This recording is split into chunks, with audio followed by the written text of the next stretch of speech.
Vraiment pas de raison rationnelle de s'équiper. Philippe ne fait pas confiance à cette norme de 3 volts par mètre. Sans trop débourser cette fois, il surfe sur Internet avec un fil. C'est un grand plaisir de pouvoir travailler en sachant que je ne suis pas contaminé par le Wi-Fi.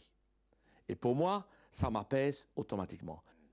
Selon les autorités, toutes les ondes de notre quotidien sont sans risque. Ces protections seraient inutiles. Cet homme, comme d'autres, serait-il paranoïaque? On peut penser tout ce qu'on veut de moi, mais en tout cas, moi, je me sens bien. Et je sais que je dors bien la nuit, je ne suis pas perturbé. Philippe, aujourd'hui, dort sur ses 2 oreilles. Alors, est-ce parce qu'il subit moins d'ondes ou bien parce qu'il a la conscience tranquille, rassuré par ses appareils? Impossible à dire pour le moment. Ce qu'on voit dans le reportage, c'est pas un peu exagéré? Mais je rencontre de plus en plus de gens qui s'équipent de ce genre de choses, étonnamment, et qui s'en portent extrêmement bien. Alors on peut penser effectivement ici, sous l'explication de ce monsieur, avec une démarche fort chargée émotionnellement, qui part un peu en croisade contre les champs électromagnétiques.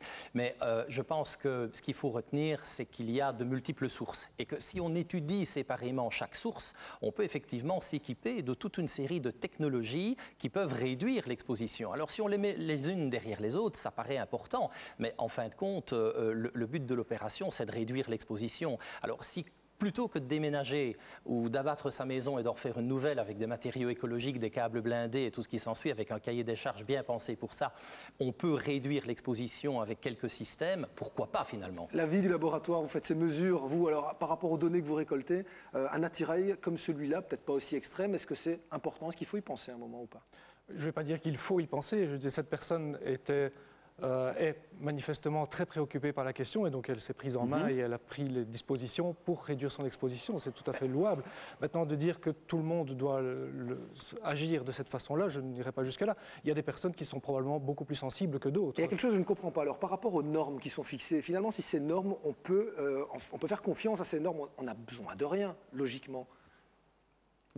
Pour moi, je veux bien laisser la parole, il n'y a vraiment pas de souci, on est complémentaires, donc allons-y. Mais pour moi, pour ces normes, elles ne sont absolument pas biocompatibles. Ça veut dire qu'on sait qu'il y a des effets à des niveaux beaucoup plus bas. Il ne faut pas oublier que les normes ont été fixées sur base de modèles de mannequins remplis d'un gel dans lequel on mesure, comme le disait le docteur Stokbrooks tout à l'heure, la température, le dégagement d'énergie dans un mannequin rempli d'un gel. Bon, c'est un modèle, on ne peut pas mettre une sonde de température dans la tête d'un être vivant. Ce ne serait pas sympa pour l'être vivant en question. Maintenant, en même temps, on est beaucoup plus complexe et il ne faut pas oublier qu'une cellule qui compose des organes et des organes qui composent un organisme vivant sont quand même autrement plus complexes qu'un mannequin rempli d'un gel pour mesurer des effets. Les gens qui nous regardent à la maison maintenant, qu'est-ce qu'ils font après avoir vu des reportages comme cela, après avoir vu votre avis? Est-ce qu'ils doivent faire quelque chose? Qu'est-ce qu'on fait aujourd'hui, puisqu'on est toujours dans cette notion un peu floue? On adopte un comportement prudent. C'est la précaution. Et on s'informe.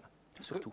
Exactement, c'est s'informer et si on est vraiment préoccupé par la question, que l'on est convaincu d'un effet, eh bien pourquoi pas prendre des dispositions pour se prémunir et donc faire des systèmes de blindage. Maintenant, être prudent aussi par rapport à toutes les solutions qu'on trouve sur le marché, il y a des grandes arnaques dedans aussi. Mais cela dit, pour qu'on comprenne bien, vous n'êtes pas des anti-progrès, vous ne dites pas stop au GSM, stop au Wi-Fi. Vous dites juste qu'il faut, peut-être pour que les industriels comprennent aussi le message, adaptent leur façon de produire. Mais ça existe déjà, des industriels aujourd'hui, notamment dans les pays de l'Est et dans les pays nordiques, ont déjà développé des produits qui rayonnent nettement moins fort que ce soit ceux utilisés au niveau domestique ou la fabrication d'oreillettes qui ne conduisent que l'air à l'intérieur plutôt que de conduire le champ électromagnétique. Donc il existe des tas de solutions. Mais si on y pense maintenant, ça veut dire qu'il y a vraiment un problème. Ah oui, tout à fait. S'il y a des solutions pour protéger des problèmes qui n'existent pas, c'est que ces problèmes existent. Xavier? Monsieur Stokbrook, on passe bientôt à la 4G. Proximus, oui, c'est vrai, ça va lancer ça. D'ici peu de temps, Mobistar aussi.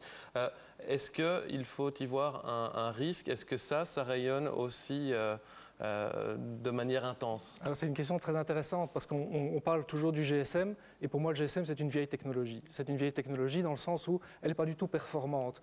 On a besoin de puissance importante pour juste transporter de la voix.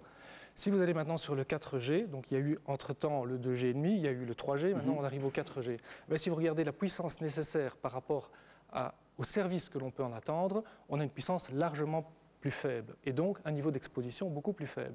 Donc si aujourd'hui on éteignait toutes les antennes GSM et qu'on faisait passer tout le monde en 4G, on aurait une diminution phénoménale du niveau d'exposition de l'ensemble de la population. Donc c'est plutôt une bonne chose, contrairement à ce qu'on pourrait croire. Alors c'est une bonne chose, sauf qu'il y a plus de services, on peut faire plus de choses avec ce portable. Donc on va l'utiliser un peu plus. Et donc on va augmenter le niveau simplement par le fait qu'on va l'utiliser beaucoup plus. Bah écoutez messieurs, on pourrait parler de ça encore pendant des heures.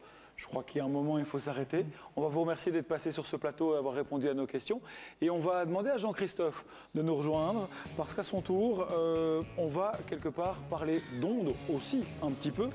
Avec lui, notre voiture n'y échappe pas, on a compris les ondes.